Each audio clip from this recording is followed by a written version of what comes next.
Sobat Gembel, bertemu lagi di Liputan Ci Channel. Kenalin, aku Rita. Nama aku Eta. Hari ini kita akan Menemani Sobat Gembel di liputan kali ini. Hari ini Fakultas Psikologi mengadakan salah satu kegiatan. Nah, Sobat Gembel penasaran nggak nih kegiatannya apa? Jadi, Fakultas Psikologi mengadakan kegiatan International Conference on Biopsychosocial Issue. Kegiatan ini dilaksanakan selama 2 hari, yaitu pada tanggal 23 dan 24 Juni 2022. Sobat Gembel pasti penasaran kan liputannya seperti apa? Yuk kita lihat.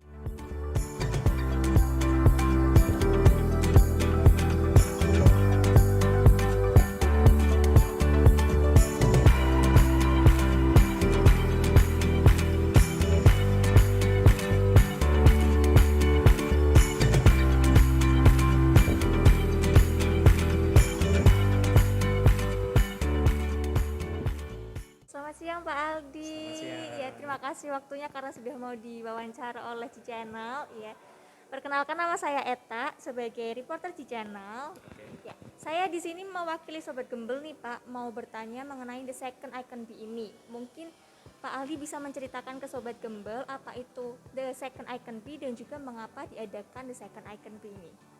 Oke, jadi ini sebetulnya adalah international conference kita yang kedua ya, makanya ada kata the second-nya. Seperti itu. Ini international conference kita yang kedua. Yang pertama diadakan tahun 2018. Awalnya ini direncanakan tiap 2 tahun sekali, tapi karena 2020 kita tahu ya pandemi, jadi baru bisa kita adakan lagi di tahun 2022 ini. Harapannya sih kedepannya nanti akan diadakan terus tiap 2 tahun, dan harapannya nggak cuma di Unika aja.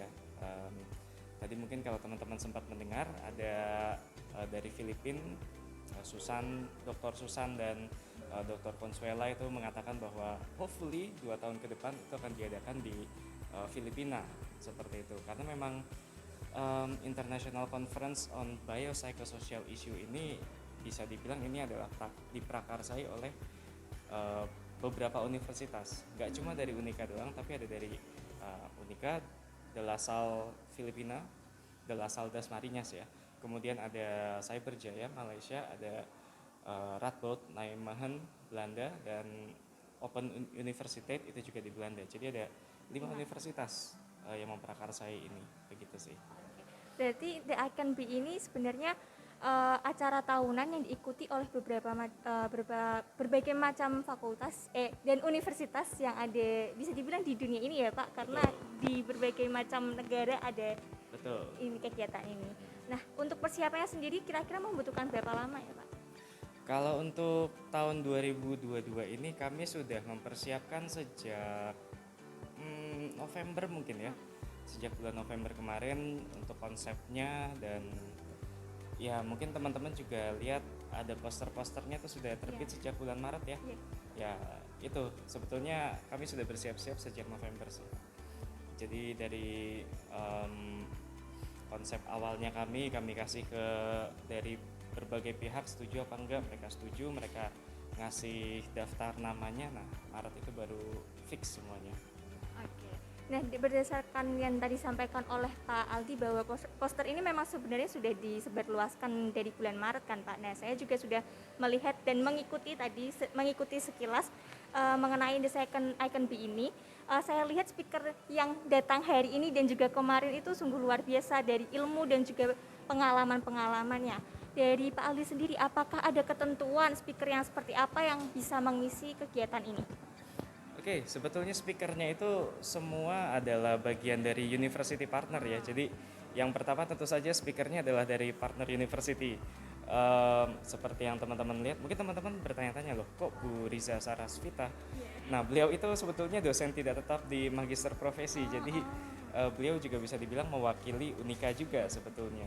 Yang lainnya itu juga mewakili universitasnya masing-masing. Jadi setiap ada conference itu selalu diwakili oleh universitas yang terlibat masing-masing. Kayak yang pertama wakil dari Unika adalah Bu Lastri. Nah, tahun ini yang mewakili adalah Bu Cicih dan Bu Riza, seperti itu sih. Ya tentu saja yang keilmuannya juga keren-keren ya, ya kayak yang teman-teman bilang sendiri, materinya keren-keren, memang membuat kita berpikir saat mendengarnya itu ya. Ya jadi jelas harus yang punya rekam jejak keilmuan yang keren-keren banget, makanya dokter, Oh, paling nggak dokter, iya betul. saya nggak bisa. Untuk Begitu. selanjutnya berarti Pak. Ya nanti kalau udah dokter, Siap. nggak tahu kapan. Nah, selanjutnya nih Pak, harapan dari Pak Aldi untuk peserta yang mengikuti The Second Icon ini. Oke, untuk peserta mahasiswa tentu saja saya berharap semoga mahasiswa yang ikut paling nggak kalian bisa belajar banyak hal, paling nggak bisa ada 1-2 hal yang bisa kalian pelajari dari sini. Nggak cuma bahasa Inggris tapi materinya juga. Saya tahu materinya ini advance banget. Saya bahkan sampai mengernyitkan dahi pada saat mendengarkan. Tapi memang karena materinya menarik dan itu memang pantas diikutin. Jadi untuk mahasiswa ya ini adalah masa depan keilmuan kita. Ini seperti ini nih masa depan keilmuan kita. Jadi semoga kalian belajar sesuatu dan tentu saja ada juga mahasiswa yang nantinya ada seminar, ada call for paper. Tentu saja untuk mahasiswa yang ikut call for paper, saya harap kalian juga punya, ini teman-teman mahasiswa yang ikut call for paper juga punya pengalaman nulis paper, pengalaman di bidang ilmiah, pengalaman meneliti. Saya harap itu teman-teman bisa semua. Ya terus nanti semoga pas skripsi skripsi doang udah pernah kayak gitu. Jadi semoga lebih cepat skripsinya sih. Dan itu untuk mahasiswa. Kalau untuk yang di luar mahasiswa ya semoga kita bisa saling bekerja sama lah. Ini kayak kemarin contohnya saya pada saat presentasi call for paper, tahu-tahu diajakin ayo kita kolaborasi, kebetulan temanya sama. Wah itu kan menarik banget kayak gitu. Jadi ya kolaborasi itu juga penting sih, karena itu juga salah satu tujuan dari forum-forum ilmiah seperti itu. Kita saling ketemu, kita saling melihat kira-kira ada riset apa aja yang lagi hype di tempat masing-masing. Nah terus kita kolaborasi kalau kebetulan sama gitu sih.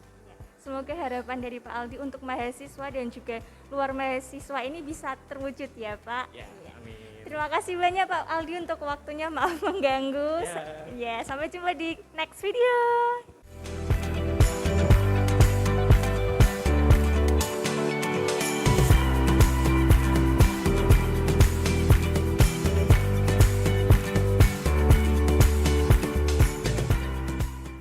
Nah, Sobat Gembel, kali ini Eta bersama salah satu MC The Second International Conference on Basic Psychosocial Issues. Nah, boleh diperkenalin dulu nih ke Sobat Gembel, siapa namanya? Oke, nama aku Thomas Ari Wicaksono, bisa dipanggil Thomas dari kelas 03 angkatan 19. Oke, halo Kak Thomas. Nah, Kak Thomas mau tanya nih, hari ini kan Kak Thomas berperan sebagai MC. Ya. Apakah Kak Thomas sebelumnya sudah pernah menjadi MC atau ini merupakan kesempatan pertama kali? Oke, untuk MC sebenarnya pernah dalam beberapa event ya, tapi waktu itu event mungkin kelasnya masih kelas, kemudian juga event skala organisasi begitu. Tapi untuk event yang skala internasional baru kali ini sih. Oke, ini berarti merupakan pengalaman baru ya, Ya, Kak. betul. Nah, terus gimana perasaan Kak Thomas pada akhirnya bisa menjadi salah satu MC ini di skala internasional Oke, gitu? perasaannya pasti excited ya, tapi juga ada nervousnya gitu. Lebih banyak nervousnya sih sebenarnya. Karena pertama bahasa, ini harus pakai bahasa Inggris gitu ya, yang mana juga saya masih banyak belajar tentang bahasa Inggris. Kemudian yang kedua juga audiensnya juga dari berbagai negara gitu, ada yang dari Belanda, kemudian juga dari Filipina dan yang lainnya gitu. Jadi buatku ini pengalaman yang sangat berharga sih, karena bisa belajar banyak hal baru gitu. Keren banget loh Kak Thomas tadi menjadi MC-nya, walaupun ini kesempatan pertama dan juga tadi katanya sempat nervous tapi masih top banget nih Kak Thomas buat MC hari ini. Terus mau tanya nih Kak, untuk persiapannya sendiri sebagai MC pada hari ini tuh kira-kira Kak Thomas butuh berapa lama sih Kak? Oke, untuk persiapan kurang lebih sekitar 1 minggu ya, untuk nyiapin dari skrip sampai latihan berulang kali untuk biar lebih lancarnya gitu sih. Oke, mantap banget, dalam 1 minggu udah bisa sekeren ini. Terus nih Kak, mau tanya, insight yang didapat dari Kak Thomas setelah menjadi MC pada kegiatan hari ini? Oke, untuk insight mungkin yang pertama lebih ke conference-nya kali ya. Aku belajar dari gimana sih orang-orang tuh punya penelitian, kemudian mereka men-sharingkan di sini dan juga bahkan berdiskusi bareng di tempat ini begitu. Lihat dosen-dosen, kemudian juga teman-teman mahasiswa itu belajar hal baru gitu. Kemudian kalau untuk MC-nya sendiri kerasa sih vibes akademisnya gitu, dimana kita bawain sesuatu di depan dosen, di depan para akademisi yang mungkin sudah profesor atau doktor begitu, untuk belajar bareng di tempat yang mungkin hybrid begitu ya, ada yang di sini kemudian ada yang di tempat lain gitu. Jadi insight-nya mungkin itu sih, jadi suasana belajarnya kerasa banget gitu. Oke, ini berarti merupakan salah satu pengalaman yang baru juga ya, Iya. Kak. Mulai dari conference dan juga MC Kak Thomas sendiri bisa mendapatkan beberapa insight yang mungkin bisa jadi pengalaman dan pembelajaran untuk selanjutnya Iya. gitu. Terakhir nih Kak, Oke. tips and trick buat sobat gembel yang kira-kira nih pengen jadi MC di skala internasional. Oke. Tips and trick yang pertama coba sih, coba dulu. Karena kalau semisalkan udah punya banyak tips and trick tapi belum berani coba itu satu kesempatan yang mungkin sayang untuk dilewatkan gitu.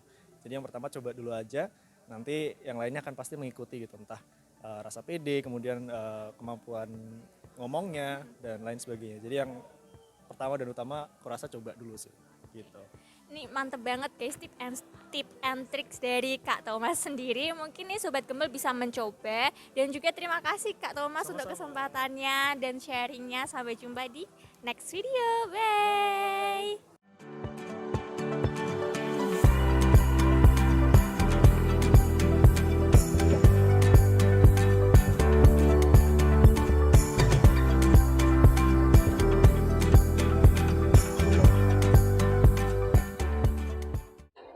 Nah Sobat Gembel, tadi kan Eta udah wawancara nih sama dosen sebagai penyelenggara dan juga MC. Kali ini Eta akan mewawancarai salah satu peserta yang akan presentasi ergonomi. Nah, mungkin boleh perkenalan dulu ke Sobat Gembel. Oke, nama aku Steven.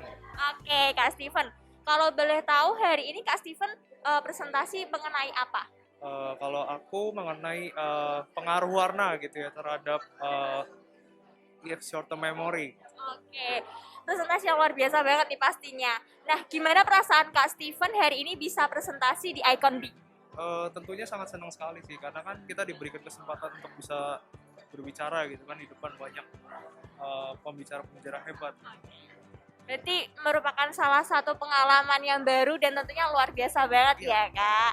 Nah, mau tanya juga nih Kak, insight apa sih Kak yang didapat setelah Kak Steven mengikuti Icon B ini?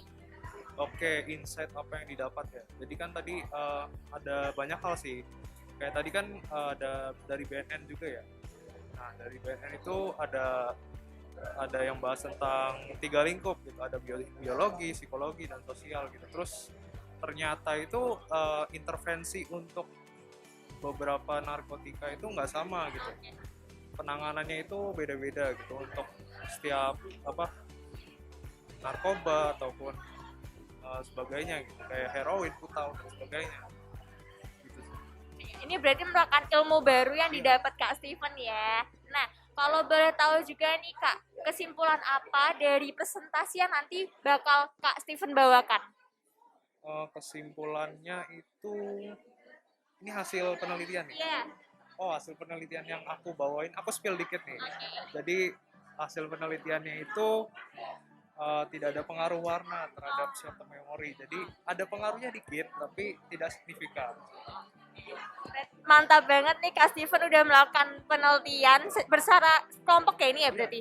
Wah keren banget. Nah Sobat Gembel pasti penasaran kan untuk liputan selanjutnya kita akan lanjutin. Dan terima kasih untuk Kak Steven kesempatannya. See you di next video. Bye. Nah itu tadi mengenai liputan The Second Icon P. Gimana Sobat Gembel? Pasti Sobat Gembel sudah memiliki beberapa informasi mengenai kegiatan ini. Jadi kesimpulannya adalah kegiatan ini dilaksanakan setiap 2 tahun sekali. Namun dikarenakan pandemi, kegiatan ini baru bisa dilaksanakan tahun ini. Dan juga untuk para peserta yang mengikuti The Second Icon B ini adalah dari beberapa universitas yang ada di beberapa kota, negara, dan kalangan lainnya. Dan juga speaker yang dipilih untuk mengisi kegiatan ini merupakan perwakilan dari setiap universitas yang bekerja sama untuk mengadakan kegiatan ini. Sekian liputan pada Channel pada kesempatan kali ini. Jangan lupa untuk mengikuti kegiatan Gembel lainnya di Instagram @buletingembel dan juga jangan lupa untuk subscribe YouTube Buletin Gembel. Sampai jumpa di liputan selanjutnya. Gembel, good news, good partner. Bye.